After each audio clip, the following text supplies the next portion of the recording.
Hello friends, welcome to your channel catalyst Soni and this is Soni Singh. Friends, जैसे कि आप जानते हैं 7 बजे हमारा क्लास होता है असेसमेंट फॉर लर्निंग यानी कि बीएड सेकेंड ईयर का। तो आज मैं बीएड सेकेंड ईयर में जो आपको टॉपिक लेकर के आई हूँ वो आपका टॉपिक है एग्जामिनेशन से रिलेटेड। कॉन्सेप्ट ऑफ एग्जामिनेशन, परीक्षा का क्या संप्रत्यय है। क्योंकि जैसे कि मैं आपको बता चुकी हूँ इस बुक में आप लोग को मैथ्स भी देखना होगा। तो इवेल्युएशन मेजरमेंट आकलन ये कैसे किया जाता है उसके आधार पर। तो पहले हम ये तो देखें कि परीक्षा क्यों बनाया गया, परीक्षा का कॉन्सेप्ट क्यों आया और किस लिए आया। तो आइए आज इसका डेफिनेशन देखते हैं। देखिए, परीक्षा का संप्रत्यय यानी कॉन्सेप्ट ऑफ एग्जामिनेशन क्या है। परीक्षा का शाब्दिक अर्थ होता है चारों ओर अच्छी प्रकार से देखना। मतलब कि जो पढ़ाया जा रहा है उसके बारे में अच्छी तरीके से देखना, चारों तरफ से, यानी कि ओवरऑल जो है वो देखना कि वो सही तरीके से वो हो रहा है नहीं, लर्निंग टीचिंग प्रोसेस जो है सही प्रकार से हो रहा है कि नहीं। जब एक निश्चित अध्ययन क्रम तथा पाठ्यक्रम की समाप्ति पर यह जानने के लिए कि विद्यार्थी ने कितना सीखा, अध्यापकों ने अपने कर्तव्यों के साथ कितना न्याय किया, एक परीक्षा का आयोजन किया जाता है। तो बेसिकली अगर हम बोले कि परीक्षा क्या है, तो परीक्षा है कि जो लर्निंग टीचिंग प्रोसेस हो रहा है, जो शिक्षण अधिगम प्रक्रिया हो रहा है, वो सक्सेसफुल है कि नहीं। उसमें बच्चों को, स्टूडेंट्स को जो सिखाया जाता है वो कितनी हद तक बच्चे सीख रहे हैं। टीचर्स जो है जो अपना टीचिंग का प्रोसेस कर रहे हैं वो कितनी हद तक अपनी ईमानदारी से कर रहे हैं या फिर वो सक्सेसफुल हो रहा है। तो ये सारी चीज़ों को देखने के लिए, ये सारी चीज़ों को जो है आकलित करने के लिए, इसके बारे में पता लगाने के लिए परीक्षा का आयोजन किया जाता है। यह आंतरिक तथा बाह्य दोनों प्रकार की होती है। ये किस तरह की परीक्षा होती है? आंतरिक यानी कि इंटरनल एग्जामिनेशन, बाह्य यानी कि जो आउटसाइड से होता है। वास्तविक अर्थों में परीक्षा तथा शिक्षण ये दोनों वे गतिविधियां हैं जो हर पल साथ साथ चलती रहती है। मतलब कि जो टीचिंग है और जो परीक्षा है वो दोनों साथ साथ चलती है। पहले टीचिंग होता है तो टीचिंग के बारे में पता लगाने के लिए ही परीक्षा होता है, एग्ज़ाम होता है। तो ये एक दूसरे के साथ चलने वाली प्रक्रिया है। वर्तमान संदर्भ में परीक्षा अपना वास्तविक महत्व तथा अर्थ खो चुकी है। यह कुछ विद्यार्थियों के लिए भूत से कम नहीं होती और कुछ विद्यार्थियों के लिए मात्र एक मजाक। राधा कृष्ण विश्वविद्यालय शिक्षा आयोग के अनुसार गत आधी शताब्दी तक परीक्षा पद्धति को भारतीय शिक्षा का निकृष्ट रूप समझा जाता है। तो क्योंकि अभी बच्चे जो हैं इसको उतना सीरियसली नहीं लेते हैं, तो इसका जो इम्पोर्टेंस है वो बहुत ही कम हो गया है। परीक्षा के संदर्भ में कोठारी कमीशन ने क्या कहा है? मूल्यांकन एक निरंतर चलने वाली प्रक्रिया है जो शिक्षा की संपूर्ण प्रणाली का एक अभिन्न अंग है तथा जिसका शैक्षिक उद्देश्यों से घनिष्ठ संबंध है। यह छात्र के पढ़ने की आदतों, अध्यापक के पढ़ाने की पद्धति पर गहरा प्रभाव डालता है तथा इस प्रकार न केवल शैक्षिक निष्पत्ति के मापने में अपितु उसके सुधार में भी सहायक होता है। तो एक्चुअली में इवैल्यूएशन बहुत इम्पॉर्टेंट है, ना कि ओनली स्टूडेंट्स के लिए बल्कि टीचर्स के लिए भी। हमारे मेथड में, हमारे टीचिंग टेक्निक में चेंज करना, इम्प्रूवमेंट लाने के लिए ज़रूरी है। और बच्चों के लर्निंग में, मतलब अधिगम में, सीखने में अगर कोई कमी है तो उसको पूरा करने में ज़रूरी है। तो इस तरह से इवैल्यूएशन कितना इम्पॉर्टेंट है वो हमें कोठारी कमीशन के द्वारा पता चलता है उनकी बातों से। आइए इसका उद्देश्य देखते हैं। एक्चुअली हम लोग जानते तो हैं सारा उद्देश्य, और उद्देश्य एक्चुअली पूरा होता भी नहीं है, क्योंकि सही बात है एग्ज़ाम जो है आज के टाइम में एक मजाक बन गया है। एक मार्क्स गेनिंग का सिर्फ सिस्टम है, जिसको जितना ज़्यादा मार्क्स आया वो उतना सक्सेसफुल है। तो हम लोग इस चीज़ पे जो मापने लगे हैं ये गलत है। हमें मापना इस पे चाहिए कि बच्चे कितना सीखे, उनके बिहेवियर में कितना चेंजेस आया, लेकिन रियल लाइफ में ऐसा होता नहीं है। चलिए उद्देश्य देखते हैं। सबसे पहला उद्देश्य है, एक सेकेंड, सबसे पहला उद्देश्य है यह जानने के लिए विद्यार्थी पढ़ाई में रुचि लेता है या नहीं। सही बात है, इवैल्यूएशन सबसे पहले जो है एग्ज़ाम होता है स्टूडेंट्स के बारे में है कि बच्चा जो है कितना इंटरेस्ट ले रहा है या नहीं ले रहा है। पाठ्यक्रम तथा अध्ययन क्रम ज़्यादा बोझल तो नहीं है, ऐसा तो नहीं है कि करिकुलम एक बर्डन बन गया हो स्टूडेंट के लिए। पाठ्यक्रम में विद्यार्थियों को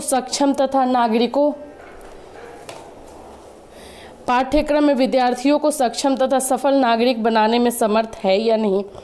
क्या पाठ्यक्रम अभीष्ट पद की प्राप्ति में सहायक है या नहीं।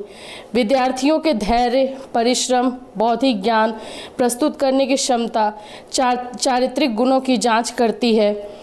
अध्यापक की कुशलता, क्षमता तथा योग्यता की जांच करती है। तो ये स्टूडेंट के तो हर एक पार्ट को जांच करती है, साथ में टीचर के भी एबिलिटी और सक्षमता को जांचती है। कक्षा में पढ़ाई गई बातों में से कितनी बातें विद्यार्थी ने आत्मसात की है और उसको विवेचित करने की कितनी क्षमता उसमें डेवलप हुई है। तो ये सारी चीज़ें हमें परीक्षा के उद्देश्य में आते हैं। परीक्षा लिया ही जाता है ये सारी चीज़ों को चेक करने के लिए। परीक्षा का इम्पोर्टेंस, मुद्दालर कमीशन या माध्यमिक शिक्षा आयोग 1952-53 ने परीक्षा के महत्व पर प्रकाश डालते हुए लिखा है कि परीक्षा तथा मूल्यांकन का शिक्षा के क्षेत्र में एक महत्वपूर्ण स्थान है। ऑब्वियस है, यह है, हम भी जानते हैं। विद्यार्थियों ने अपने अध्ययन काल में किस सीमा तक उन्नति की है, इसकी जांच शिक्षक तथा अभिभावक दोनों के लिए आवश्यक है। पद्धतियां वर्तमान में परीक्षा के 2 प्रचलन हैं। कौन कौन से 2 प्रचलन हैं? जैसे कि हम लोग बात ही कर रहे थे, एक्सटर्नल और इंटरनल। तो बाह्य परीक्षा किस तरह, इन परीक्षाओं की व्यवस्था तथा संचालन शिक्षा बोर्ड तथा विश्वविद्यालय करते हैं। जैसे एक्सटर्नल आते हैं, बाहर में आपका 10th का 12th का एग्ज़ाम होता है, वो एक्सटर्नल एग्जामिनेशन हुए। आंतरिक परीक्षाएं यानी इंटरनल एग्जामिनेशन, विद्यालय के अध्यापकों द्वारा प्रवेश परीक्षा, साप्ताहिक टेस्ट, मासिक परीक्षा, त्रैमासिक परीक्षा, अर्धवार्षिक परीक्षा तथा वार्षिक परीक्षा की योजना बनाना तथा उसे क्रियान्वित करना आंतरिक परीक्षा कहलाती है। मतलब कि जो भी एग्जामिनेशन स्कूल में होता है या कॉलेजेस में होता है वो इंटरनल है, जो बोर्ड के द्वारा, यूनिवर्सिटी के द्वारा करवाया जाता है वो एक्सटर्नल है। ठीक है, आइए इसके लाभ देखते हैं। परीक्षाओं के लाभ, अध्यापक अपने लक्ष्य तथा शिक्षक के लक्ष्य की प्राप्ति के लिए प्रयासरत रहता है। तो जाहिर सी बात है, टीचर जो है अपना तो लक्ष्य एक बना के रखता है, मोटिव, एक उद्देश्य बनाता है, साथ में शिक्षा के जो उद्देश्य होते हैं उसको पाने का जो है कोशिश करता है परीक्षा के द्वारा।